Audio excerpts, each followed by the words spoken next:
राधे राधे दोस्तों। भगवान श्री कृष्ण कैसे बने जगन्नाथ महाराज। एक बार भगवान श्री कृष्ण सो रहे थे और निद्रावस्था में उनके मुख से राधा जी का नाम निकला। पट रानियों को लगा कि वह प्रभु की इतनी सेवा करती हैं, परंतु प्रभु को सबसे ज़्यादा राधा जी का ही स्मरण रहता है। रुक्मणी जी एवं अन्य रानियों ने रोहिणी जी से राधा रानी व श्री कृष्ण के प्रेम व ब्रज लीलाओं का वर्णन करने की प्रार्थना की। माता ने कथा सुनाने की हामी तो भर दी, लेकिन यह भी कहा कि श्री कृष्ण व बलराम को इसकी भनक ना लगे। तय हुआ कि सभी रानियों को रोहिणी जी एक गुप्त स्थान पर कथा सुनाएगी, वहाँ कोई और ना आए। इसके लिए सुभद्रा जी को पहरा देने के लिए मना लिया गया। सुभद्रा जी को आदेश दिया गया कि स्वयं श्री कृष्ण या बलराम भी आए तो उन्हें भी अंदर ना आने देना। माता ने कथा सुनानी आरंभ की। सुभद्रा द्वार पर तैनात थी। थोड़ी देर में श्री कृष्ण एवं बलराम वहां आ पहुंचे। सुभद्रा ने उन्हें अंदर जाने से रोका। इससे भगवान श्री कृष्ण को कुछ संदेह हुआ। वह बाहर से ही अपनी सूक्ष्म शक्ति द्वारा अंदर की माता द्वारा वर्णित ब्रज लीलाओं को आनंद लेकर सुनने लगे। बलराम जी भी कथा का आनंद लेने लगे। कथा सुनते सुनते श्री कृष्ण, बलराम व सुभद्रा के हृदय में ब्रज के प्रति अद्भुत प्रेम भाव उत्पन्न हुआ। उस भाव में उनके पैर हाथ सिकुड़ने लगे जैसे बाल्यकाल में थे। तीनों राधा जी की कथा में ऐसे भी भोर हुए कि मूर्ति के समान जड़ प्रतीत होने लगे। बड़े ध्यानपूर्वक देखने पर भी उनके हाथ पैर दिखाई नहीं देते थे। सुदर्शन ने भी द्रवित होकर लंबा रूप धारण कर लिया।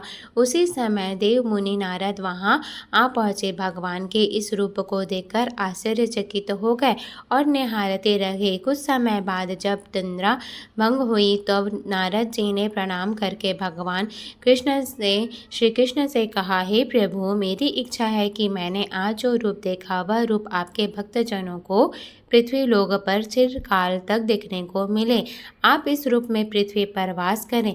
भगवान श्री कृष्ण नारद जी की बात से प्रसन्न हुए और उन्होंने कहा कि ऐसा ही होगा। कली काल में मैं इसी रूप में नीलांचल क्षेत्र में अपना स्वरूप प्रकट करूंगा।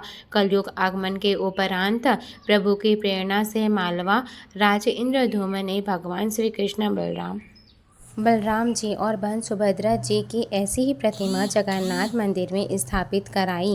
राजा इंद्रद्युम्न श्रेष्ठ प्रजा पालक राजा थे। प्रजा उन्हें बहुत प्रेम करती थी। प्रजा सुखी और संतुष्ट थी। राजा के मन में इच्छा थी कि वह कुछ ऐसा करे कि जिससे सभी उन्हें स्मरण रखे। देव योग से इंद्रद्युम्न के मन में एक अज्ञात कामना प्रकट हुई कि वह ऐसा मंदिर का निर्माण कराए जैसा दुनिया में कहीं और ना हो। इंद्रद्युम्न विचारने लगे कि आखिर उनके मंदिर में किस देवता की मूर्ति स्थापित करें। राजा के मन में यही इच्छा और चिंतन चलने लगा। एक रात इसी पर गंभीर चिंतन करते सो गए। नींद में राजा ने एक सपना देखा। सपने में उन्हें एक देववाणी सुनाई पड़ी। इंद्रद्युम्न ने सुना, राजा, तुम पहले नए मंदिर का निर्माण आरंभ करो। मूर्ति विग्रह की चिंता छोड़ दो। उचित समय आने पर तुम्हें स्वयं राह दिखाई पड़ेगी। राजा नींद से जागा उठे। सुबह होते ही उन्होंने अपने मंत्रियों को सपने की बात बताई। राजपुरोहित ने के सुझाव पर शुभ मुहूर्त में पूर्वी समुद्र तट पर एक विशाल मंदिर के निर्माण का निश्चय हुआ। वैदिक मंत्रोच्चार के साथ मंदिर निर्माण का श्री गणेश हुआ। राजा इंद्रद्युम्न के मंदिर बनवाने की सूचना शिल्पियों और कारीगरों को हुई। सभी इसमें योगदान देने पहुंचे। दिन रात मंदिर के निर्माण में जुट गए। कुछ ही वर्षों में मंदिर बनकर तैयार हुआ। सागर तट पर एक विशाल मंदिर का निर्माण तो हो गया, परंतु मंदिर के भीतर भगवान की मूर्ति की समस्या जस की तस थी। राजा फिर से चिंतित होने लगे। एक दिन मंदिर के गर्भगृह में बैठकर इसी चिंतन में बैठे राजा की आंखों से आंसू निकल आए। राजा ने भगवान से विनती की, प्रभु, आपके किस स्वरूप को इस मंदिर में स्थापित करूं? इसकी चिंता से व्यग्र हूँ, मार्ग दिखाइए। अपने स्वप्न में जो संकेत दिया था उसे पूरा होने का समय कब आएगा? देव विग्रह विहीन मंदिर देख सभी मुझ पर हंसेंगे। राजा की आंखों से आंसू झर रहे थे और वह प्रभु से प्रार्थना करते जा रहे थे, प्रभु आपके आशीर्वाद से मेरा बड़ा सम्मान है। प्रजा समझेगी कि मैंने झूठ मूठ के स्वप्न में आपके आदेश की बात कहकर इतना बड़ा श्रम कराया। हे प्रभु, मार्ग दिखाइए। राजा दुखी मन से अपने महल में चले गए। उस रात को राजा ने फिर एक सपना देखा। सपने में उन्हें देववाणी सुनाई दी, राजन, यहाँ निकट में ही भगवान श्री कृष्ण का विग्रह रूप है, तुम उन्हें खोजने का प्रयास करो, तुम्हें दर्शन मिलेंगे। इंद्रधूम्न ने स्वप्न की बात पुनः पुरोहित और मंत्रियों को बताई।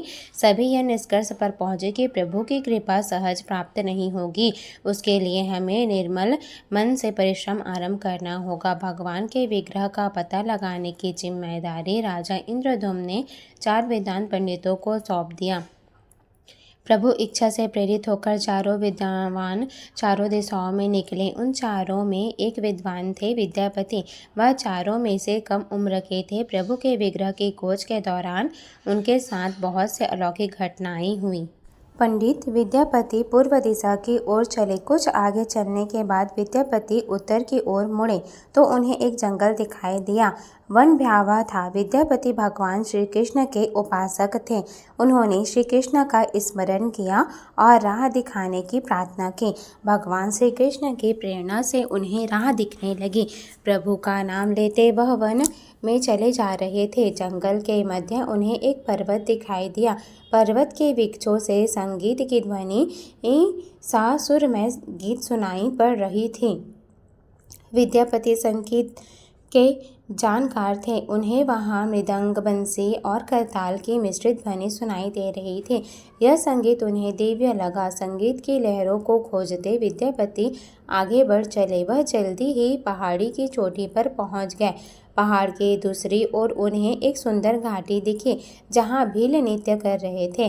विद्यापति उस दृश्य को देखकर मंत्रमुग्ध थे। सफर के कारण थके थे, पर संगीत से थकान मिट गई और उन्हें नींद आने लगी। अचानक एक बाघ की गर्जना सुनकर विद्यापति घबरा उठे। बाघ उनकी ओर दौड़ता हुआ आ रहा था। बाघ को देखकर विद्यापति घबरा गए और बेहोश होकर वहीं गिर पड़े। बाघ विद्यापति पर आक्रमण करने के ही वाला था कि तभी एक स्त्री ने बाघ को पुकारा, बाघा। उस आवाज़ को सुनकर बाघ मौन खड़ा हो गया। स्त्री ने उसे लौटने का आदेश दिया तो बाघ लौट पड़ा। बाघ उस स्त्री के पैरों के पास ऐसे लौटने लगा जैसे कोई बिल्ली पुचकार सुनकर खेलने लगती है। युवती बाघ की पीठ को प्यार से थपथपाने लगी और बाघ स्नेह से लौटता रहा। वह स्त्री उन स्त्रियों में अधिक सुंदर थी। वह भीलों के राजा विश्वावसु की इकलौती पुत्री ललिता थी। ललिता ने अपनी सेविकाओं को अचित विद्यापति की देखभाल के लिए भेजा। सेविकाओं ने झरने से जल लेकर विद्यापति पर छिड़का। कुछ देर बाद विद्यापति की चेतना लौटी। उन्हें जल पिलाया गया। विद्यापति यह सब देखकर कुछ आश्चर्य में थे। ललिता विद्यापति के पास आई और पूछा, आप कौन हैं और भयानक जानवरों से बसे इस वन में कैसे पहुँचे? आपके आने का प्रयोजन बताइए ताकि मैं आपकी सहायता कर सकूं। विद्यापति के मन में बाघ का भय पूरी तरह से गया नहीं था। ललिता ने यह बात भांप ली थी कि उन्हें सांत्वना देते हुए कहा, विप्रवर, आप मेरे साथ चलें। जब आप स्वस्थ हो तब आप अपने लक्ष्य की ओर प्रस्थान करें।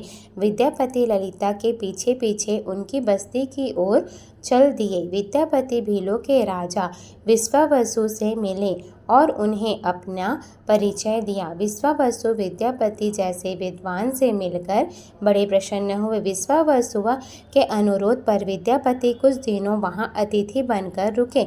वह भीलों को धर्म और ज्ञान का उपदेश देने लगे। उनके उपदेशों से विश्वावसु और ललिता बड़ी रुचि के साथ सुनते थे। ललिता के मन में विद्यापति के लिए अनुराग पैदा हो गया। विद्यापति ने भी भांप लिया था कि ललिता जैसे सुंदरी को उनसे प्रेम हो गया है, किंतु विद्यापति एक बड़े कार्य के लिए निकले थे। अचानक एक दिन विद्यापति बीमार हो गए। ललिता ने उसकी सेवा की। इससे विद्यापति के मन में भी ललिता के प्रति प्रेम भाव आ गया। विश्वावसु ने प्रस्ताव रखा कि विद्यापति ललिता से विवाह कर ले। विद्यापति ने इसे स्वीकार कर लिया। कुछ दिनों सुखमय बीते। ललिता से विवाह करके विद्यापति प्रसन्न तो थे, परंतु जिस महत्वपूर्ण कार्य के लिए आए थे वह अधूरा था। यही चिंता उन्हें बार बार सताती थी। इस बीच विद्यापति को एक विशेष बात पता चली। विश्वावसु हर रोज सवेरे उठकर कहीं चला जाता था और सूर्यास्त के बाद ही लौटकर आता था। कितनी भी विकट परिस्थिति हो, उसका नियम नहीं टूटता था। विश्वावसु के इस व्रत पर विद्यापति को आश्चर्य हुआ। उनके मन में इस रहस्य को जानने की इच्छा प्रकट हुई कि आखिर विश्वावसु आखिर जाता कहाँ है। एक दिन विद्यापति ने इस संबंध में ललिता से पूछा। ललिता यह सुनकर सहम गई। विद्यापति ने ललिता से उसके पिता द्वारा प्रतिदिन किसी अज्ञात स्थान पर जाने और सूर्यास्त से पूर्व लौट आने का रहस्य पूछा। विश्वावसु का नियम किसी हाल में नहीं टूटता था, चाहिए कितनी भी विकट परिस्थिति हो। ललिता के सामने धर्म संकट आ गया था। वह पति की बात को ठुकरा नहीं सकती थी, लेकिन पति जो पूछ रहा था वह उसके वंश की गोपनीय परंपरा से जुड़ी बात थी, जिसे खोलना संभव नहीं था। ललिता ने कहा, स्वामी, यह हमारे कुल का रहस्य है, जिसे किसी के सामने खोला नहीं जा सकता है। परंतु आप मेरे पति हैं और मैं आपको कुल का पुरुष मानते हुए जितना संभव है उतना बताती हूँ। यहाँ से कुछ दूरी पर एक गुफा है जहाँ पर हमारे कुल देवता रहते हैं। उनकी पूजा हमारे सभी पूर्वज करते आए हैं। यह पूजा निर्बाध चलनी चाहिए। इस पूजा के लिए रोज सुबह पिताजी जाते हैं। विद्यापति ने ललिता से कहा कि वह भी उनके कुल देवता के दर्शन करना चाहते हैं। ललिता बोली, यह संभव नहीं है। हमारे कुल देवता के बारे में किसी को जानने की इच्छा है, यह सुनकर मेरे पिता क्रोधित हो जाएंगे। विद्यापति की उत्सुकता बढ़ती जा रही थी। वह तरह तरह से ललिता को अपने प्रेम की शपथ देकर मनाने लगे। आखिरकार ललिता ने कहा कि अपने पिताजी से विनती करूंगी कि वह आपको देवता के दर्शन करा दें। ललिता ने पिता से सारी बात कही और वह क्रोधित हो गए। ललिता ने जब कहा कि मैं आपकी अकेली संतान हूँ, आपके बाद देवता की पूजा का दायित्व मेरा ही होगा, इसलिए मेरे पति का यह अधिकार बनता है, क्योंकि आगे उसे ही पूजना होगा। विश्वावसु इस तर्क के आगे झुक गए। वह बोले, गुफा के दर्शन किसी को भी तभी कराया जा सकता है जब वह भगवान की पूजा का दायित्व अपने हाथ में ले ले। विद्यापति ने दायित्व स्वीकार किया तो विश्वावसु ने देवता के दर्शन कराने को राजी हुए।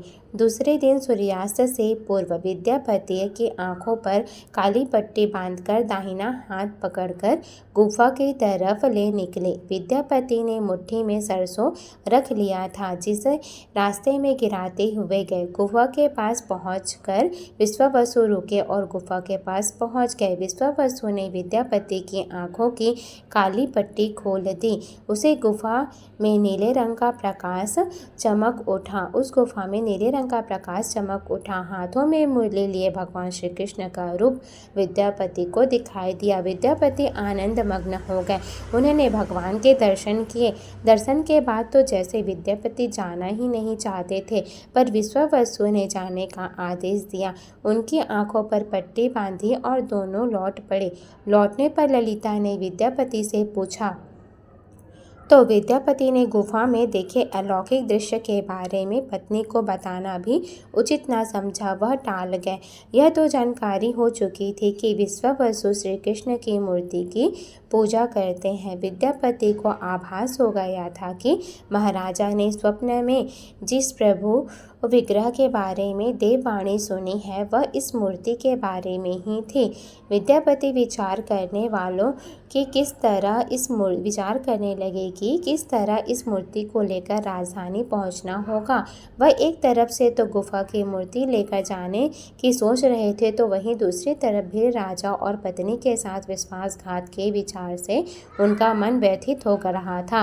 विद्यापति धर्म अधर्म के बारे में सोचते रहे। फिर विचार आया कि विश्वावसु ने सचमुच उस पर विश्वास किया होता तो आंखों पर पट्टी बांधकर गुफा तक नहीं ले जाते, इसलिए उसके साथ विश्वासघात का प्रश्न ही नहीं उठता है। उसने गुफा से मूर्ति चुराने का मन बना लिया।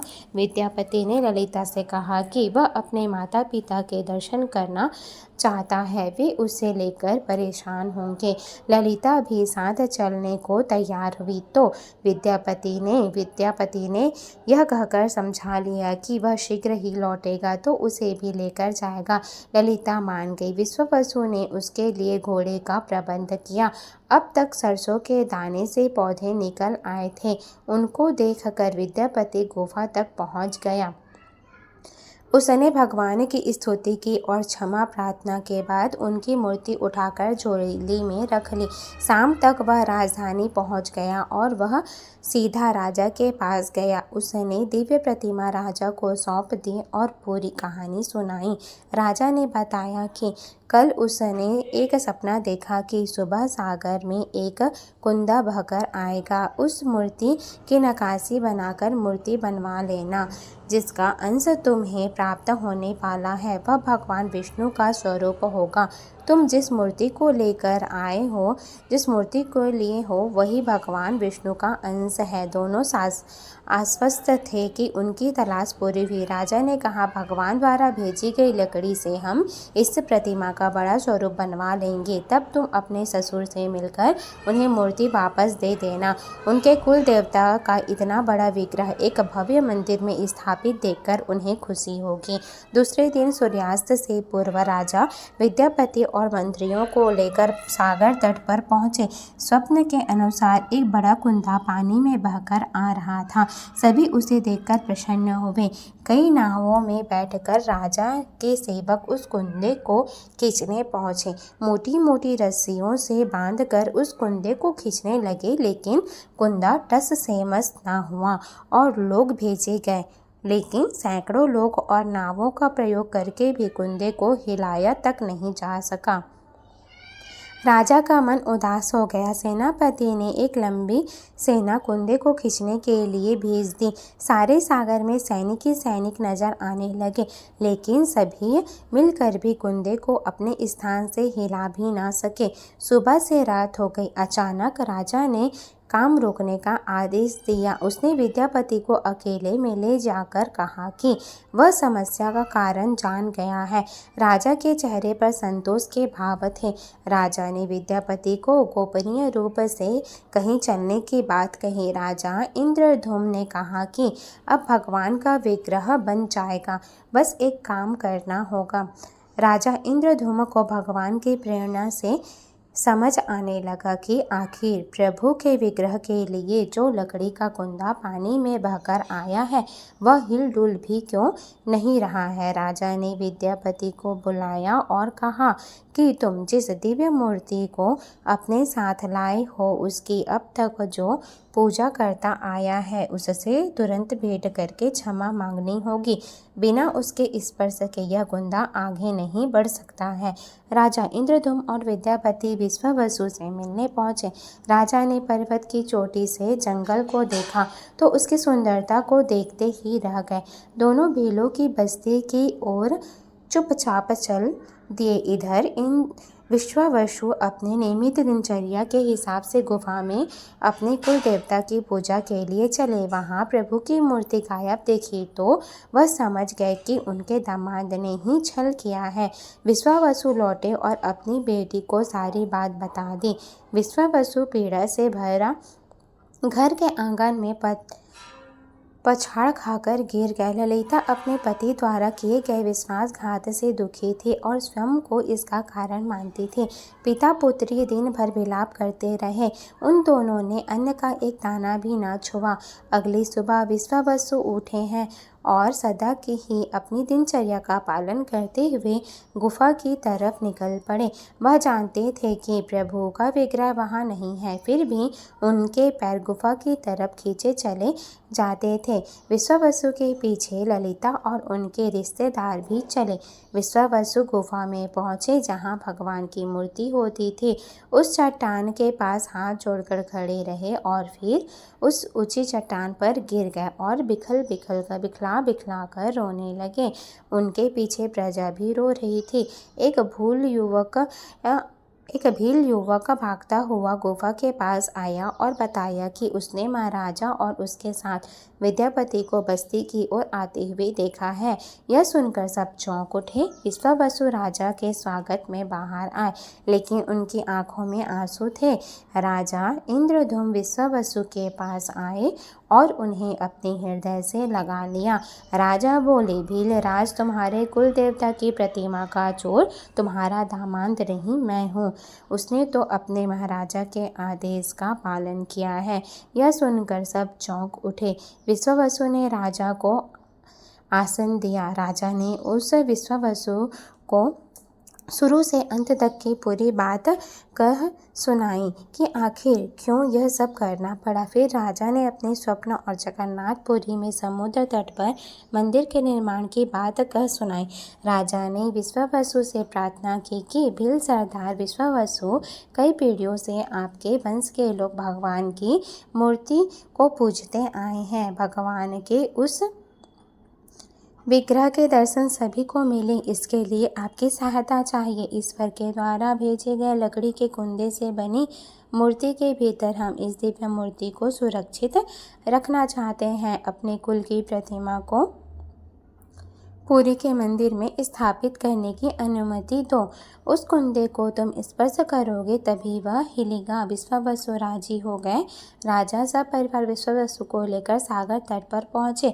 विश्वावसु ने कुंदे को छुआ। छूते ही कुंदा तैरकर किनारे पर आ गया। राजा के सेवक ने उस कुंदे को राजमहल में पहुंचाया।